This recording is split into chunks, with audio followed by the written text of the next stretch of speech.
Hi, I'm Mark Graban. This is the Lean Blog Week in Review for September 4th, 2010. It's the first weekend of college football season, so I'm showing my Northwestern Wildcat Purple Pride, and that's also the first place I learned about Lean as an undergraduate at Northwestern, so go Cats! Monday I asked the question, who coined the term Lean, and where is he today? Well, that person is Jon Krafcik, who came up with the term Lean to describe Toyota's business results when he was working for Jim Womack's research team at MIT back in the late 1980s. Krafcik is now the CEO of the Korean carmaker Hyundai. Read more at leanblog.org/Krafcik.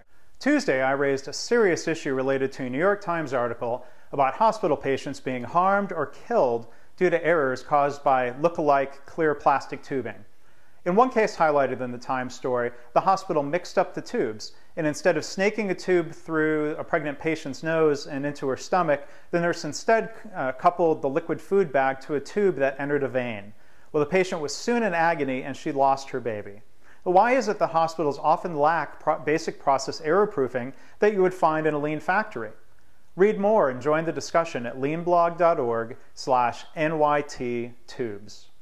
Now, on Wednesday, I asked the question, why did my city's new trash hauling company deliver a new recycling bin when it had two perfectly good ones from the old company? Well, after a somewhat frustrating call to the company, I was inspired to create this funny video that exaggerated the situation somewhat. What difference does it make what logo is on the bin? It is our brand. Our brand is green. We are maximizing shareholder value. Don't you think you could better maximize shareholder value by not wasting money by giving customers new recycling bins when they already have perfectly workable bins? Our bins are green.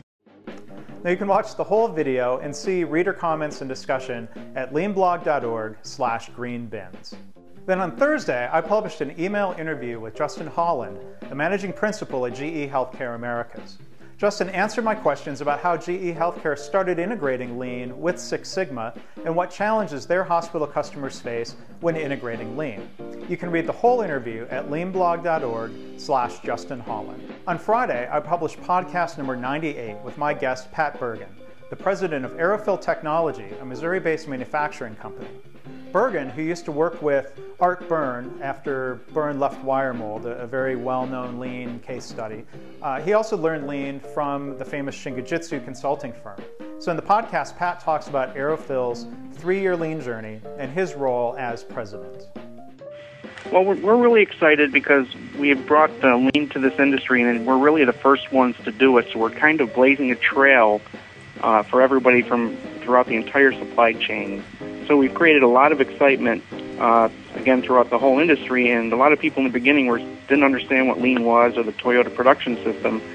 But today we have engagement from throughout our suppliers right up through to our customers, where they're actually flying into our facility, and we're having weekly events helping drive down costs and driving efficiencies for all companies, not just ourselves, but for our customers and for our suppliers. And you can listen to the whole podcast at leanblog.org/98, or you can subscribe to the podcast series via Apple iTunes or other methods. And finally, on Saturday, I posted a link to a funny, well maybe unintentionally funny story from NPR's All Things Considered on Friday.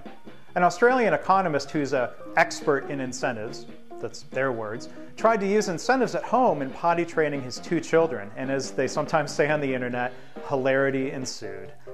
See my link to the story and how I tie this to Dr. Deming's teachings on incentives and quotas in the workplace. You can read more and see the link to their story at leanblog.org/NPR-potty.